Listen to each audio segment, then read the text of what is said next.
இன்னைக்கு நம்ம பார்க்க போற மூவி ரொம்பவே வித்தியாசமான ஒரு மூவி. படத்துடைய ஹீரோ அவங்களோட அப்பாவோட பழைய ஹாம் ரேடியோவை இது ஒர்க் ஆகுதா இல்லையா அப்படின்னு யார் கூடவோ பேச ஆரம்பிக்கிறாரு. அந்த பக்கத்துல இருந்து ரிப்ளை வருது. தான் பேசினதுக்கு அப்புறம் தான் ஹீரோவுக்கு புரிய வருது அந்த பக்கத்துல இருந்து பேசுறது ஹீரோவோட அப்பான்னு. ஆனா அவரோ 30 வருஷத்துக்கு முன்னாடி இறந்து போயிட்டாரு. இப்ப நம்ம ஹீரோ அந்த ஹாம் ரேடியோ மூலமா 30 வருஷத்துக்கு முன்னாடி அவங்க அப்பா கூட பேசி அவர் தான் இறந்து போயிட்டார்ல, இப்ப பேசி அவரை எப்படியாவது காப்பாத்தலாம் அப்படின்னு ட்ரை பண்றாரு. இவர் நினைச்ச மாதிரியே அவங்க அப்பாவை உயிரோடு கொண்டு வந்தாரா இல்லையா அப்படிங்கிறது தான் இந்த படத்தோட முழு கதையும். இது ஆக்சுவலி ஒரு டைம் டிராவல் மூவி தான். போன் மூலமா டைம் டிராவல் பண்றத இந்த படத்துல ரொம்ப நல்லாவே எக்ஸ்பிளைன் பண்ணிருப்பாங்க. அது ரீசெண்டா நம்மளோட தமிழ் மூவிலையும் எடுத்திருந்திருப்பாங்க. அது என்ன படம்னு உங்களுக்கே தெரியும். சோ இந்த மூவியோட பேரு ஃப்ரீக்வன்சி. 2000 வெளியான இந்த படம் ரொம்பவே சூப்பர்பான ஒரு படம். உங்களுக்கு ஒரு டைம் பாஸ் மூவியா இது இருக்க போகுது. சரி வாங்க இன்னைக்கான மூவிக்குள்ள நம்ம போகலாம். அதுக்கு முன்னாடி என்னோட சேனல்ல யாராவது சப்ஸ்கிரைப் பண்ணாம பாக்குறீங்க அப்படின்னா ப்ளீஸ் சப்ஸ்கிரைப் பண்ணிக்கோங்க. ரொம்ப நாளைக்கு அப்புறம் நம்மளோட சேனல் நிறைய ஸ்ட்ரகிள்ஸை மீட் பண்ணி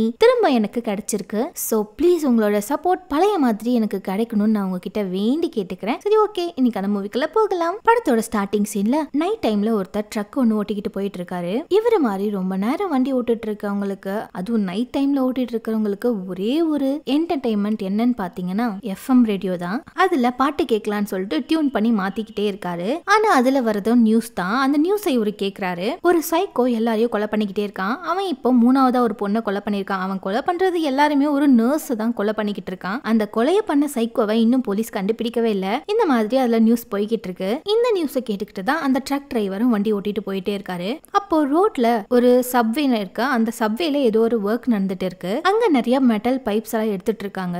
அது தவறி கீழே ரோட்டுக்கு வர அது நம்ம ட்ரக் டிரைவர் மேல மோத வந்ததுனால அவர் என்ன பண்றாருன்னா அவரோட கண்ட்ரோல் மிஸ் ஆகி ட்ரக் அப்படியே சாஞ்சிருது. உள்ள இருந்து நிறைய பொருட்கள் எல்லாமே அப்படியே கொட்டிக்கிட்டே இருக்கு. அந்த பொருள் எல்லாம் என்ன மாதிரியான பொருள் அப்படின்னா அது மேல லைட்டா ஒரு தீப்பொறி பட்டா கூட அவ்வளவுதான், மொத்தமா அந்த ட்ரக்கே வெடிச்சிடும். விஷயம் கேள்விப்பட்டதும் ஃபயர் ஃபைட்டர்ஸ் எல்லாமே அந்த இடத்துக்கு வேகமா வந்துடுறாங்க.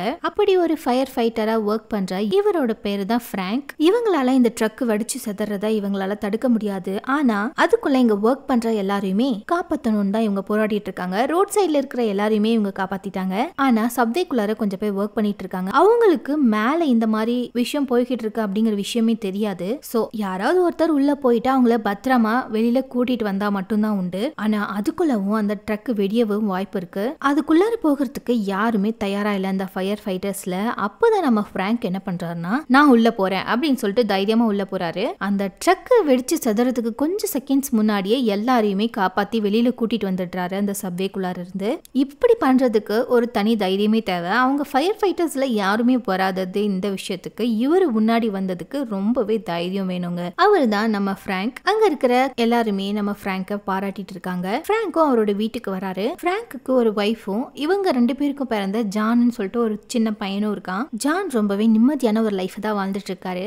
இந்த விஷயம்லாம் நடக்கிறது அக்டோபர் 10 1969 வருஷத்துல நடந்துட்டு இருக்கு. நம்ம பிராங்கோட வீட்டுக்கு வெளியில ஒரு பெரிய ஆண்டனா இருக்கு. எதுக்காக அந்த ஆண்டனா அப்படின்னா பிராங்க் கிட்ட ஒரு ஹாம் ரேடியோ இருக்கு. இந்த ஹாம் ரேடியோல ஒரு குறிப்பிட்ட ஃப்ரீக்வன்சில நம்ம ஒரு சிக்னலை கேட்ச் பண்ணோம் அப்படின்னா இந்த உலகத்தோட ஏதோ ஒரு மூலையில இவர் மாதிரியே ஹாம் ரேடியோ வச்சிருப்பாங்கல்ல அவங்க கூட கான்டாக்ட் பண்றதுக்கு இது உதவும். சோ இப்படிதான் பிராங்க் நிறைய பேர் கூட பேசியிருக்காரு. இது இவருக்கு ஒரு ஹாபி மாதிரி. அப்புறம் பிராங்கோட பையன் ஜான் இருக்கான்ல, அவன் ஒரு சரியான விளையாட்டு பையங்க. இந்த ஜானுக்கு கோர்டோ அப்படிங்கிற ஒரு ஃப்ரெண்டும் இருக்கான். 2 பேருமே ஜாலியா விளையாடிட்டு இருக்காங்க. நம்ம பிராங்க்கு இந்த ஹாம் ரேடியோல பேசுறது மட்டும் ஒரு ஹாபி கிடையாது. அவர் ஒரு பயங்கரமான பேஸ்பால் பிளேயரும் கூட. தென் நைட் டைமும் ஆகுது. பிராங்க் அவரோட பையன் ஜானுக்கு சைக்கிள் ஓட்ட சொல்லி கொடுத்துட்டு இருக்காரு. அதோட பிராங்க் ஜானை சீஃப் தான் கூப்பிடுவாரு. அப்பா கைய மட்டும் எடுத்துடாதீங்க, நான் கீழே விழுந்துடுவேன்ப்பா அப்படின்னு அவன் பயந்துகிட்டே இருக்கான். இங்க பாரு, இதே போல என்னால எப்பயுமே பிடிச்சிக்கிட்டே இருக்க முடியாது, நீ சீக்கிரம் கத்துக்கிட்ட அப்படின்னா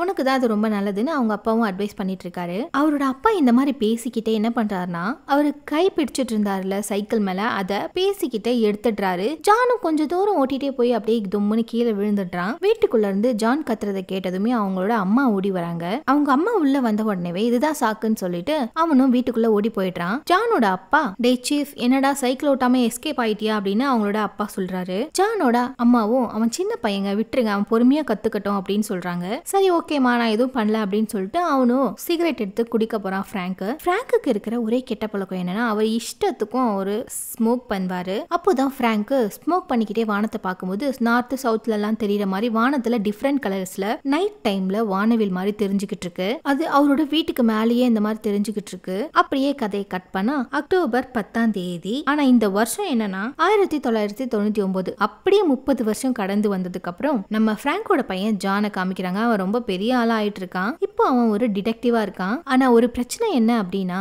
ஜான் ரொம்ப சந்தோஷமாவே இல்லைங்க. ஏன்டா இந்த வாழ்க்கையை வாழ்றோம் அப்படின்னு வெறுப்புல தான் வாழ்ந்துட்டு இருக்காரு. ஏன் அப்படின்னா ஜானோட அப்பா 30 வருஷத்துக்கு முன்னாடியே ஒரு வேர் ஹவுஸ்ல தீ பிடிச்சதுனால இவரும் அந்த தீக்குள்ள மாட்டி இறந்து போயிட்டாரு. சோ அந்த சோகத்துலதான் இப்ப நம்ம ஜான் இருக்காரு. அதனாலதான் அவரோட லைஃப் இப்போ ரொம்ப மோசமா இருக்கு. அப்படியே அவரு வீட்டுக்கு வரும்போது ஜானோட ஃப்ரெண்ட் கோர்டோ அவருக்கு ஒரு பையன் இருக்கான். அந்த பையன் என்ன பண்றான்னா நம்ம ஜானோட வீட்டுக்கு வந்தா போதும் எல்லா பொருளையும் இழுத்து இது என்ன அது என்னன்னு சொல்லி நோண்டிக்கிட்டே இருப்பான். அங்கிள் ஜான் உங்க வீட்டுல ஒரு பழைய பொட்டி இருக்கே அது என்னதுன்னு கேட்கும்போது ஜானுக்கே தெரியல அது என்னன்னு.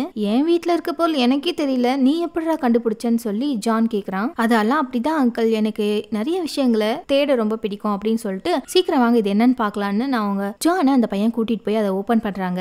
இறந்து போன ஜானோட அப்பாவோட திங்ஸ் தான் அதுல இருக்கு. அதோட அதுக்குள்ளார அவரோட ஹாம் ரேடியோவும் இருக்கு.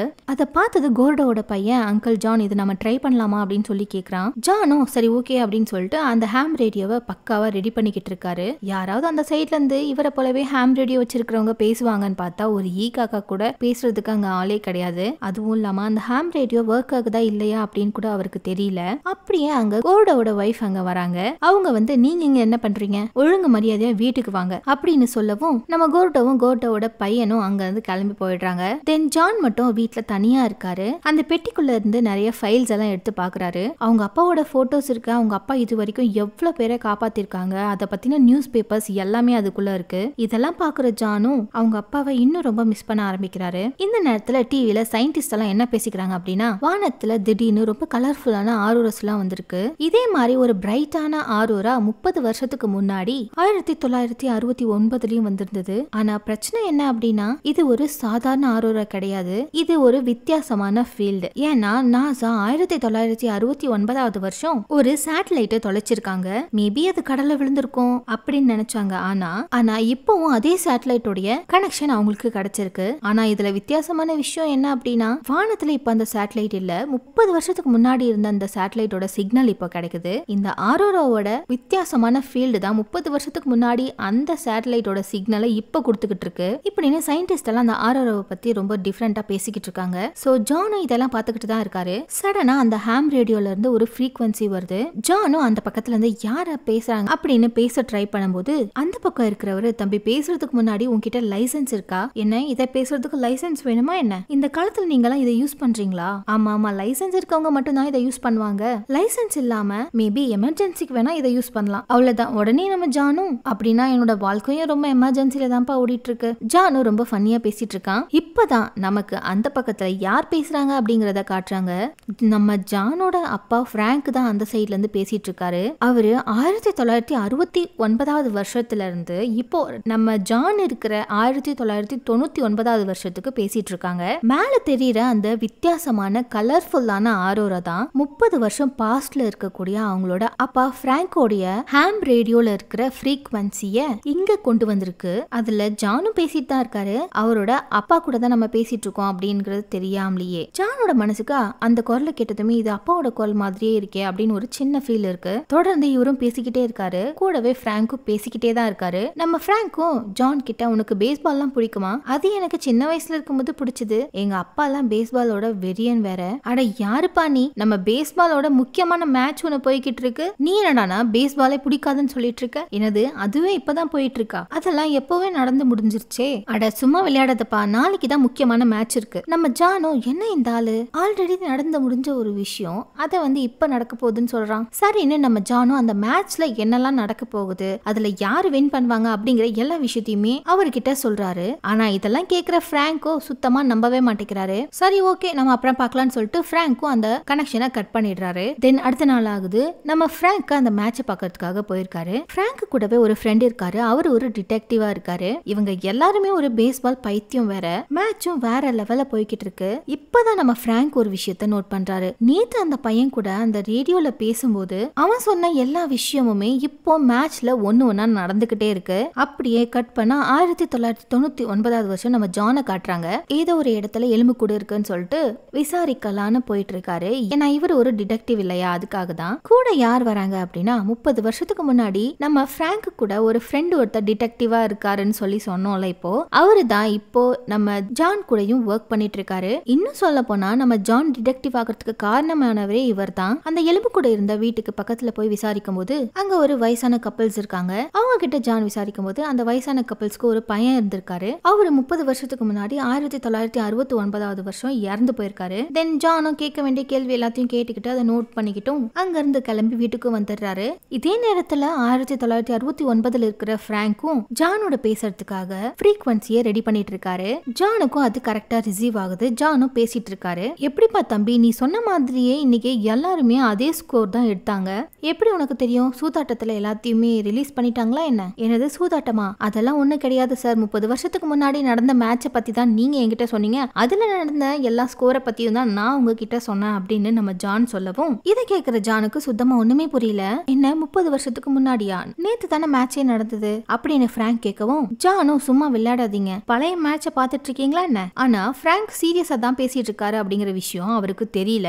தென் பிராங்கும் ஹாம் ரேடியோல பேசிட்டே இருக்கும்போது அங்க வர சின்ன வயசு ஜான் இருக்கான்ல, அவன் வந்து என்ன கேக்குறான்னா, அப்பா தூங்காம நீங்க இங்க என்ன பண்ணிட்டு இருக்கீங்க? வாங்கப்பா போய் தூங்கலான்னு கூப்பிடும் போது அது ஒண்ணு இல்ல சீஃப், நான் சீக்கிரமாவே வரேன், நீ போய் தூங்கு அப்படின்னு சொல்றாரு. இத அந்த ஹாம் ரேடியோ வழியா நம்ம ஜானும் கேக்குறாரு. அவருக்கு பயங்கரமான ஷாக்கு. என்னோட அப்பா தானே என்ன சீஃப்னு கூப்பிடுவாரு. உடனே நம்ம ஜானும், நீங்க உங்க பையனை சீஃப்னா கூப்பிடுவீங்க? ஆமா. இல்ல எங்க அப்பாவும் அந்த மாதிரி தான் கூப்பிடுவாரு, அதான் கேட்டேன். சரி உங்க பேர் என்ன? என்னோட பேரு பிராங்க் அப்படின்னு சொன்ன உடனேவே நம்ம ஜானுக்கு தூக்கி வாரி போட்டுருதுங்க. அப்படின்னா உங்க ஒய்ஃபோட பேரு ஜூலியா, அதுக்கப்புறம் உங்களோட பையனோட பேரு ஜான் அப்படியா அப்படின்னு நம்ம ஜான் கேக்குறான். பிராங்க்குக்கு இப்போ பயங்கரமான ஷாக்கா இருக்கு. எப்படி இவனுக்கு நம்மளோட வீட்டுல இருக்கிற எல்லாரோட பேரும் தெரியும்னு சொல்லி, ஹே என்ன நடக்குது, நீ யாரு, நடக்க போற பேஸ்பால் மேட்சோட டீடைல்ஸ் எல்லாம் சொல்ற, என்னோட ஃபேமிலி மெம்பர்ஸோட பேரை சொல்ற அப்படின்னு மிரட்டிக்கிட்டு இருக்காரு. அப்பா நான் தான்ப்பா உங்க பையன் ஜான் அப்படின்னு சொல்லவும் பிராங்க்குக்கு எதுவுமே புரியல.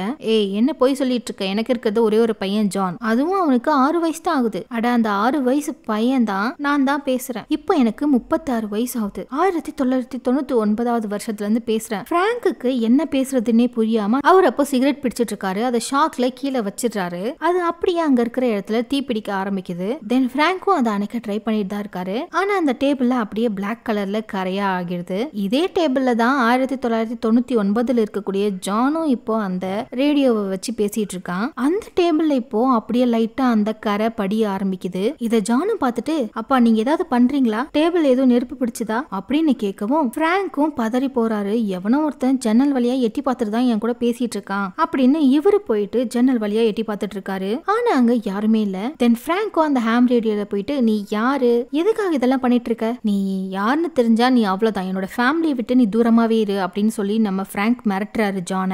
ஐயோ அப்பா நான் உண்மையதான்ப்பா சொல்லிட்டு இருக்கேன், நான் தான் ஜான். அவர் அப்படி ரொம்ப ஆணித்தரமா சொன்னதுக்கு அப்புறமா தான் பிராங்க்கும் நம்ப ஆரம்பிக்கிறாரு. உண்மையிலே நீ ஜான் அப்படின்னா எப்படி இதெல்லாம் நடக்குது? எனக்கு தெரியலப்பா, டிவில ஒரு நியூஸ் பார்த்தேன், வானத்துல வித்தியாசமா கலர் கலரா ஆரோராலாம் வரும், அந்த ஆரோராவோட ஃபீல்டு தான் உங்களோட ஃப்ரீக்வன்சியை எனக்கு இப்போ 1999 இருக்கக்கூடிய எனக்கு அந்த சிக்னலை கொடுத்துருக்கு. ஓ அப்படியா அப்படின்னு சொல்லி பிராங்க்கும் தன்னோட பையன் ஜான் கூட ரொம்ப நல்லாவே பேச ஆரம்பிக்கிறாரு. சரி ஜான், நீ உன்னோட லைஃபே ஏதோ ப்ராப்ளத்துல இருக்குன்னு சொன்னியே, அப்படி என்ன உனக்கு கஷ்டம்? அப்பா உன் கூட தானே இருக்கேன். இல்லப்பா நீங்க 30 வருஷத்துக்கு முன்னாடியே இறந்து போயிடுவீங்க. அக்டோபர் 12 நீங்க ஃபயர் ஸ்டேஷன்ல இருக்கும்போது உங்களுக்கு ஒரு எமர்ஜென்சி கால் வரும், ஒரு வேர் ஹவுஸ் எரியுது அப்படின்னு சொல்லி நீங்களும் உள்ள போவீங்க. நீங்களும் திரும்ப வெளியில வரலான்னு ட்ரை பண்ணும்போது லெஃப்ட் சைட் போயிருந்தீங்க அப்படின்னா நீங்க தப்பிச்சிருக்கலாம். ஆனா நீங்க ரைட் சைட் போயிருந்திருப்பீங்க. சோ அதனால நீங்க அங்கேயே இறந்து போயிட்டீங்கப்பா. தென் நான் ஸ்கூலு, காலேஜ், கிராஜுவேஷன் இதெல்லாம் முடிச்சதுக்கு அப்புறம் என்னோட லைஃப்ல நடந்த எல்லா நல்ல விஷயத்திலயும் நீங்க என் கூட இல்லவே இல்லப்பா. தென் இப்படியே ஜான் சொல்லிட்டே இருக்கிறாரு. சோ இந்த சைடு நம்ம பிராங்க்கும் இன்னைக்கு அக்டோபர் 11, நாளைக்கு தான் அக்டோபர் 12. சோ ஜான் சொன்ன விஷயம் நாளைக்கு நடக்க போகுது அப்படின்னு இவரும் புரிஞ்சுக்கிறாரு. அடுத்த நாளும் ஆகுது. ஜான் சொன்ன மாதிரியே ஒரு எமர்ஜென்சி கால். அதுல என்ன சொல்றாங்கன்னா, ஒரு வேர் ஹவுஸ்ல தீ பிடிச்சிக்கிச்சு அப்படின்னு சொல்லி தான் வருது. அதுவும் நம்ம ஜான் சொன்ன மாதிரியே. தென் அதே மாதிரி இவங்க எல்லாரும் போறாங்க. இவங்க உள்ள போயிட்டு எல்லாரையும் காப்பாத்திட்டா இருக்காங்க.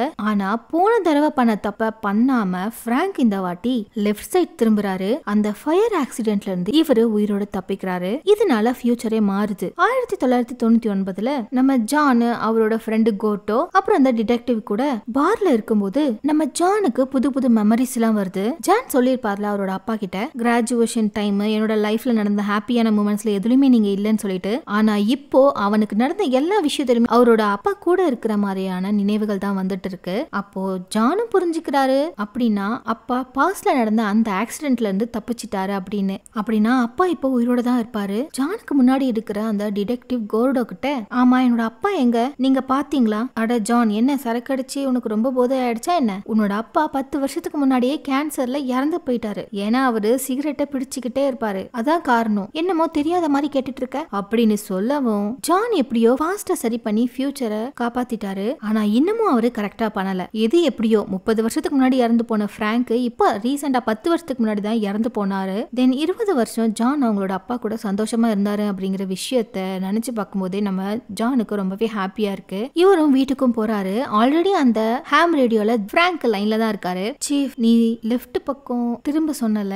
அதே போல நான் திரும்பி இன்னைக்கு உயிரோட இருக்கேன். சரி என்கிட்டயே போனை கொடு, நான் என் கூடயே பேசிக்கிறேன்னு சொல்றாரு. அட நீங்க வேறப்பா, நீங்க ஃபயர் ஆக்சிடென்ட்ல இருந்து தப்பிச்சிட்டீங்க. ஆனா அதுல இருந்து 20 வருஷம் கழிச்சு நீங்க சிகரெட் பிடிச்சதுனால கேன்சர் வந்து இறந்து போயிட்டீங்கப்பா. சோ இப்ப நீங்க என்ன பண்றீங்க அப்படின்னா, நீங்க சிகரெட்டே பிடிக்காதீங்க. நீங்க அப்படி சிகரெட் பிடிச்சுக்கிட்டே இருந்தீங்க அப்படின்னா 20 வருஷத்துக்கு தான் உயிரோட இருப்பீங்க அப்படின்னு ஜானும் அவங்களோட அப்பா கிட்ட பேசிக்கிட்டே அவரோட ஃபேமிலி போட்டோவை பாக்குறாரு. அதுல நம்ம ஜான் அப்பா அம்மான்னு சொல்லிட்டு 2 பேருமே இருக்காங்க. ஜானும் பிராங்கும் ரொம்ப நேரமா பேசிக்கிட்டே இருக்காங்க. நைட் ஃபுல்லா நிறைய விஷயங்கள் பேசுறாங்க. பேஸ்பால் பத்தி, பேஸ்பால்ல யார் யாரெல்லாம் வின் பண்ணுவாங்க அப்படின்னு சொல்லி எனக்கு ஃபுல் லிஸ்டும் கொடுக்குறியா அப்படின்னு பிராங்க் ஜான் கிட்ட கேக்குறாரு. அப்பாவும் பையனுமா ரொம்ப நல்லா ஜாலியா பேசிட்டே இருக்காங்க. தென் அப்பாவும் ரொம்ப ஜாலியா ஆகுறாரு. இன்னைக்கு நம்ம இறந்து போயிருப்போம், ஆனா இப்போ நம்ம உயிரோட இருக்கோம், நமக்கு நம்ம ஃபேமிலி தானே எல்லாமே. அப்போ அவர் பிராங்கும் ஜானோட அம்மாவை பார்க்க போறாரு. ஜானோட அம்மா வந்து ஒரு நர்ஸா இருக்காங்க. பிராங்கும் போயிட்டு அவங்களோட ஒய்ஃபை பாக்குறாங்க. அவங்களுக்கு ரொம்ப ஹாப்பியா இருக்கு. நடந்த விஷயம் எல்லாத்தையுமே பிராங்க் அவங்களோட ஒய்ஃப் கிட்ட சொன்னாரு அப்படின்னா கண்டிப்பா அவங்க நம்பவே மாட்டாங்க. சோ அதனால அவர் எதுவுமே சொல்லாம அவங்க அப்பாவும் அவங்க கிட்ட பேச ஆரம்பிக்கிறாங்க. அப்ப அவங்க ஏதோ ஒண்ணு பார்த்துட்டு ஏதோ ஒரு பேஷண்ட் கிட்ட போறாங்க. அங்க இன்னும் ஒரு நர்ஸ் இருக்காரு. அச்சோ, இந்த பேஷண்ட்க்கு நீங்க என்ன மெடிசன் கொடுத்திருக்கீங்க? ஆல்ரெடி நான் ஒரு மெடிசன் கொடுத்தேன், இது ரெண்டும் மிக்ஸ் ஆகி அவங்களோட உடம்புக்குள்ள போயிடுச்சு அப்படின்னா அவரு இறந்து போயிடுவாரு அப்படின்னு சொல்லி அந்த மெடிசனை கட் பண்றாங்க. நல்ல வேலை அவரோட ஒய்ஃப் மட்டும் அங்க வரல அப்படின்னா அந்த பேஷண்ட் அங்கேயே இறந்து போயிருப்பாரு. சோ இப்படியே 1969 வருஷத்துல இப்படி எல்லாம் நடக்க 1999 இருக்கக்கூடிய நம்ம ஜான் தூங்கிட்டு இருக்காரு. அவருக்கு இப்போ புதுசா ஒரு மெமரி எல்லாம் கிரியேட் ஆகுது. ஜானோட லைஃப்ல திடீர்னு அவங்க அம்மா காணாம போன மாதிரி அவருக்கு தோணுது. தூக்கத்துல இருந்து எழுந்து அவங்களோட அம்மாவுக்கு கால் பண்றாரு. அங்க வேற யாரும் அட்டென்ட் பண்றாங்க. அது ஒரு ராங் நம்பரா இருக்கு. அப்புறம் அவரோட வீட்ல ஒரு ஃபேமிலி போட்டோ இருந்ததுல, அதுல கூட அப்பா அம்மா ஜான்னு சொல்லிட்டு ஒரு ஃபேமிலியா இருந்தாங்களே. ஆனா இப்போ அந்த போட்டோல பிராங்கும் ஜானும் மட்டும் தான் இருக்காங்க. அவங்களோட அம்மாவை அதுல காணோம். தென் என்ன நடக்குதுன்னு ஜானுக்கு சுத்தமா ஒண்ணுமே புரியல.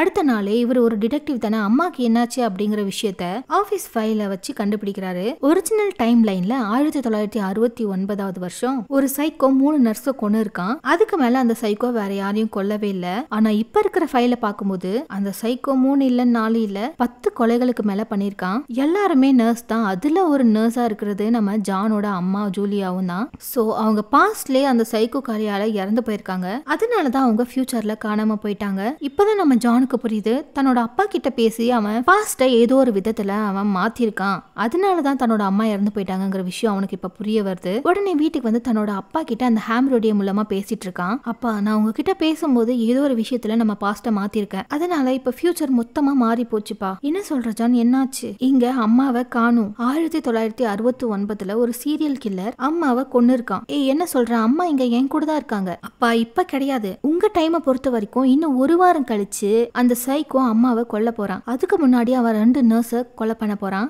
ஜான், என்ன சொல்ற? ஃபியூச்சர்ல நானும் இல்லாம அம்மாவும் இல்லாம நீ கஷ்டப்பட்டுட்டு இருக்கியா? ஆமாப்பா, நான் ரொம்ப கஷ்டப்படுறேன். இது எதுவுமே நடக்க கூடாது அப்படின்னா நீங்க தான் எல்லாத்தையும் மாத்தி ஆகணும். நீங்க என்ன பண்றீங்கன்னா நீங்க எப்படியாவது அம்மாவை காப்பாத்தியே ஆகணும். சரி ஓகே ஜான், நான் எல்லா விஷயத்தையுமே போலீஸ் கிட்ட போய் உடனே சொல்றேன் அப்படின்னு நம்ம பிராங்க் சொல்றாரு. அப்பா, போலீஸ் நீங்க சொல்ற எதையுமே நம்ப மாட்டாங்க. என்ன சொல்ற? அப்புறம் போலீஸ் கிட்டயும் போக கூடாதுன்னா நான் என்ன பண்ணட்டும்னு சொல்லி நம்ம பிராங்க் கேக்குறாரு. அப்பா, ஃபியூச்சர்ல நானும் ஒரு போலீஸ் தான். அந்த கொலையோட கேஸ் டீடைல்ஸ் எல்லாமே என்கிட்ட இருக்கு. அவன் அடுத்து யாரை கொலை பண்ண போறான் அப்படிங்கிற விஷயத்த நான் உங்ககிட்ட சொல்றேன். நீங்க போயிட்டு அந்த பொண்ணை சாக விடாம முடிஞ்சா அந்த சைக்கோவையும் பிடிச்சிருங்கப்பா. தென் அப்பாவும் களத்துல இறங்க ஆரம்பிக்கிறாரு. இதுக்கு மேலதான் படம் பயங்கரமா சூடு பிடிக்க போகுது. ஃபியூச்சர்ல இருந்து நம்ம ஜான் சொன்ன டீடைல வச்சு ஒரு பொண்ணு அவரே ஃபாலோ பண்றாரு. ஏன்னா அந்த பொண்ணை தான் சைக்கோ கொலை பண்ண போறான். தென் தூரத்துல இருந்து வாட்ச் பண்ணா வேலைக்கு ஆகாதுன்னு சொல்லிட்டு அப்பாவும் அந்த பொண்ணு கூடவே இன்டராக்ட் பண்ணி செம ஜாலியா பேசிட்டு தான் இருக்காரு. தென் அந்த பொண்ணும் சைக்கோ கிட்ட தனியா மாட்டாம அந்த பொண்ணை கொல்லாம விட்டுறாரு. இதனால ஃபியூச்சர்ல அந்த பொண்ணோட ஃபைல் அப்படியே மறைஞ்சு போயிடுது. இத பார்த்த நம்ம ஜானுக்கு நம்ம அப்பா தான் அந்த பொண்ணை அந்த சைக்கோ கிட்ட இருந்து காப்பாத்திருக்காருன்னு நம்ம ஜான் புரிஞ்சுக்கிறான். வீட்டுக்கு வந்ததும் ஜான் என்ன பண்றானா, முதல் வேலையா அவங்களோட அப்பா கூட தான் பேசிட்டு இருக்கான். பா நீங்க சூப்பர்ப்பா, அந்த பொண்ணை நீங்க காப்பாத்திட்டீங்க. அடுத்து நான் இன்னொரு பொண்ணோட டீடைல்ஸ் கொடுக்குறேன், அந்த பொண்ணையும் நீங்க காப்பாத்தணும். சரி ஓகேன்னு அடுத்த நாள் அப்பாவும் அந்த பொண்ணு கிட்ட அடுத்த நாள் போறாரு. அந்த பொண்ணு கிட்டயும் பேச ஆரம்பிக்கிறாரு. ஆனா அந்த பொண்ணு அப்பாவை கண்டுக்கிற மாதிரியே இல்ல. அப்போ பாத்ரூமுக்கு போலான்னு அப்பா போகும்போது அப்பா அங்க வந்த சைக்கோ அப்பாவை போட்டு செம்ம அடி அடிக்கிறான். ஏன்னா அந்த சைக்கோ யார கொல்லணும்னு நினைக்கிறானோ அந்த இடத்துக்கெல்லாம் இவன் வந்து அந்த பொண்ணுங்க கிட்ட பேச்சு கொடுக்கறத அவன் கவனிச்சுட்டான். அதனால அவனை போட்டு செம்ம அடி அடிக்கிறான். அவனோட பர்ஸ புடிங்கி அதுல இருக்கிற பொருள் எல்லாம் எடுத்துட்டு அந்த பர்ஸ அங்கேயே தூக்கி போட்டுட்டு அந்த சைக்கோவும் அங்கிருந்து போயிடுறான். தென் மயக்கத்துல இருக்கிற அப்பாவும் கண்ணு முழிச்சு எழுந்துக்கிறாரு. அச்சுச்சோ நம்ம மிஸ் பண்ணிட்டோமே அப்படின்னு சொல்லிட்டு நேரா அந்த பொண்ணோட வீட்டுக்கே போறாரு. பார்த்தா அந்த பொண்ணு அங்க இறந்து போயிருக்காங்க. தென் நடந்த விஷயம் எல்லாத்தையுமே ஜான் கிட்டவும் சொல்றாரு. என்னப்பா சொல்றீங்க? அதுவும் இல்லாம அவன் என்னோட பர்ஸை எடுத்து அதுக்குள்ள இருக்கிற எல்லா பொருளையும் எடுத்து அந்த வெறும் பர்ஸை மட்டும் தூக்கி போட்டுட்டு அங்க வந்து போயிட்டான் அப்படின்னு ஜான் கிட்ட சொன்னதும், அப்பா அது ஒரு எவிடன்ஸ், அந்த பர்ஸ்ல அவனோட கைரேகை கண்டிப்பா இருக்கும், அதை மட்டும் நீங்க என்கிட்ட கொடுத்தீங்கன்னு வச்சுக்கோங்களேன், ஈஸியா அதை ட்ரேஸ் அவுட் பண்ணி நான் யாருன்னு கண்டுபிடிச்சிருவேன். ஆனா ஜான், நான் 30 வருஷம் பாஸ்ட்ல இருக்க, நீ 30 வருஷம் ஃபியூச்சர்ல இருக்க, நான் எப்படி உன்கிட்ட வந்து கொடுக்க முடியும்? பா அது ரொம்ப சிம்பிள். நீங்க என்ன பண்றீங்க அப்படின்னா, நம்ம அந்த பர்ஸ ஒரு கவர்ல கைரேகை அழியாத மாதிரி போட்டு வச்சுட்டு நம்ம வீட்லயே யாரும் எடுக்க முடியாத இடத்துல அதை வச்சிடுங்க. அதுக்கப்புறம் அந்த பர்ஸ பத்தி நீங்க நினைச்சு கூட பார்க்காதீங்க. இங்க ஃபியூச்சர்ல இருந்து நான் அந்த பர்ஸை எடுத்துருவேன் அப்படின்னு சொல்றாரு. சோ அப்பாவும் அதே மாதிரி அந்த பர்ஸை கவர்க்குள்ள போட்டு ஒரு இடத்துல வைக்கிறாரு. நான் இந்த இடத்துல தான் வச்சிருக்கேன் அப்படின்னு ஜான் கிட்ட சொல்லவும், ஜானும் கரெக்டா அந்த இடத்துல போய் தேடுறான். ஃபியூச்சர்ல கரெக்டா அந்த இடத்துல பர்ஸும் இருக்கு. ரொம்ப பழசா இருக்கு. அப்பா அந்த பர்ஸை வச்சுட்டாருல, அதுக்கப்புறம் அந்த பர்ஸ் அவர் எடுக்கவே கூடாது. அப்படின்னா மட்டும்தான் அது ஒர்க் அவுட் ஆகும். திடீர்னு அந்த பர்ஸ் எடுத்து அவர் தூக்கி போட்டுட்டாரு அப்படின்னா ஃபியூச்சரே மாறி போயிடும். அப்பாவும் அதை புரிஞ்சுக்கிட்டு பர்ஸை வச்சுட்டு அதை பத்தி யோசிக்கவே இல்ல அவரும். அதனாலதான் ஃபியூச்சர்ல கரெக்டா நம்ம ஜான் போய் எடுக்கும் போது அதே இடத்துல அந்த பர்ஸ் இருந்திருக்கு. சோ இப்ப ஜான் கிட்ட அந்த சைக்கோவோட கைரேகை கிடைச்சிருது. அதை ட்ரேஸ் பண்ணி அந்த கைரேகை யாரோடதுன்னு பார்த்தா அது ஒரு போலீஸ் ஆபீசரோட ஃபிங்கர் பிரிண்ட். ஜானுக்கும் இவரை நம்ம எங்கேயோ பார்த்திருக்கோமே அப்படின்னு தோணுது. ஏதோ ஒரு கேஸ் விஷயமா ஒரு எலும்பு கூட இருக்குன்னு சொல்லிட்டு ஒரு வீட்டுல விசாரிக்க போனார்ல ஒரு வயசானவங்க கிட்ட, அங்க கூட ஒரு போலீஸோட போட்டோ இருக்கும். அவரு கூட 30 வருஷத்துக்கு முன்னாடி இறந்து போயிட்டாரு. அந்த போலீஸ் தான் இப்ப இருக்கிற இந்த சைக்கோவே. ஜானும் வேகமா அந்த இடத்துக்கு போறாரு. அங்க போய் பார்த்தா அந்த வயசான கப்பல் 2 பேர் கிடையாது, அந்த தாத்தா மட்டும் தான் இருக்காரு. அவங்களோட வைஃப் எப்பயோ இறந்து போயிருக்காங்க. அவங்க ஒரு நர்ஸா. நம்ம ஜானும் புரிஞ்சுக்கிறான் அந்த சைக்கோ தன்னோட அம்மாவையே கொலை பண்ணிருக்கான் அப்படின்னு சொல்லி. ஆனா இதெல்லாம் தாண்டி ஜானுக்கு ஒரு பெரிய ஷாக் என்னன்னா, அவரு போன தடவை இங்க வந்தப்போ அவர் 30 வருஷத்துக்கு முன்னாடி இறந்து போயிட்டாருன்னு சொன்னாங்க. ஆனா இப்போ அந்த சைக்கோ உயிரோட இருக்காரு. சோ பாஸ்ட்ல நம்ம ஏதோ ஒண்ணு மாத்திருக்கோம், அதனாலதான் இப்போ இந்த சைக்கோ உயிரோட இருக்கான். ஜானுக்கு ஒண்ணுமே புரியாம இருக்கு. ஆக்சுவலி என்ன ஆயிருக்கும் அப்படின்னா, அந்த சைக்கோ 1969 வருஷமே இறந்து போயிருக்கணும். அதுவும் எப்படின்னா, நம்ம அம்மா ஒர்க் பண்ணிட்டு இருந்தாங்கல்ல அந்த ஹாஸ்பிட்டல், அதுல ஒரு பேஷண்டா தான் அவர் இருந்திருக்காரு. சோ ஒரிஜினல் டைம் லைன்ல என்ன ஆயிருக்கு அப்படின்னா, அப்பா இறந்து போனதுக்கு அப்புறம் அம்மா அந்த சோகத்திலே இருப்பாங்க. சோ அதனால அவங்க பேஷண்ட்ஸ சரியா கவனிச்சிருக்க மாட்டாங்க. அந்த சைக்கோக்கு 2 மருந்து, அந்த 2 மருந்தும் ரியாக்ஷன் ஆகி அவரோட உடம்புக்குள்ள போகி அவரு அங்கேயே இறந்து போயிருப்பாரு. ஆனா இப்ப இருக்கிற டைம் லைன்ல, அதாவது நம்ம ஜான் மாத்தின டைம் லைன்ல தன்னோட அப்பா தான் இப்ப உயிரோட வந்து அவங்களோட வைஃப் கூட சந்தோஷமா இருக்கார்ல, அதனால அவங்க கரெக்டா அந்த பேஷண்ட்க்கு நடந்த அந்த தப்பான விஷயத்த மாத்திடுறாங்க. அந்த சைக்கோவை காப்பாத்தினதே நம்மளோட ஜானோட அம்மா தான். அப்படி அம்மா காப்பாத்தின அந்த சைக்கோ தான் அதுக்கப்புறம் நிறைய பேரை கொலை பண்ணிருக்கான், அம்மாவையும் உட்பட. ஜானுக்கு அந்த சைக்கோ யாருன்னு தெரியும். ஜானே நேரடியா போய் அந்த சைக்கோவை மீட் பண்ண போறான். அவரு கொன்ன எல்லா பொண்ணுங்களோட கேஸ் ஃபைலையும் கொண்டு போய் அவங்க கிட்ட காட்டுறாங்க. இதை பார்த்ததும் சைக்கோவுக்கு பயங்கர பயம் வருது. இதெல்லாம் எதுக்குடா இப்ப என்கிட்ட கொண்டு வந்திருக்க?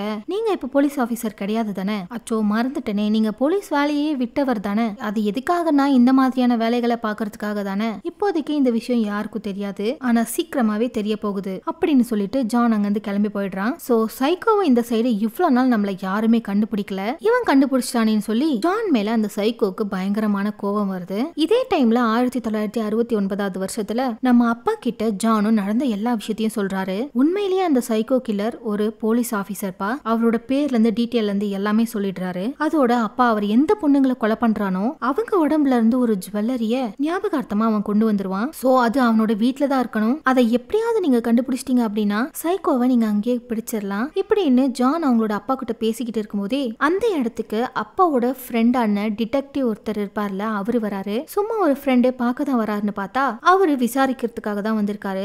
எதுக்குடா இப்ப என்ன விசாரிச்சுட்டு இருக்க? ஏன்னா நேத்து நைட்டு சொல்லிட்டு ஒரு பொண்ணு இறந்து போயிருக்கா. அந்த பொண்ணு இறந்து போன இடத்துல உன்னோட டீடைல்ஸ் எல்லாமே இருந்திருக்கு. சரி சொல்லு, நீ எங்க இருந்த நேத்து நைட்டு? இவருக்கு என்ன சொல்றதுன்னே தெரியல. அந்த சைக்கோ நேத்து நைட்டு அவரோட பர்ஸ்ல இருந்து எல்லா பொருளும் எடுத்தப்போ இந்த லைசன்ஸையும் தான் எடுத்திருக்காரு. அதை கொண்டு போய் அந்த பொண்ணு கொலை பண்ணி போட்ட இடத்துலயே போட்டுட்டு போயிருக்காரு.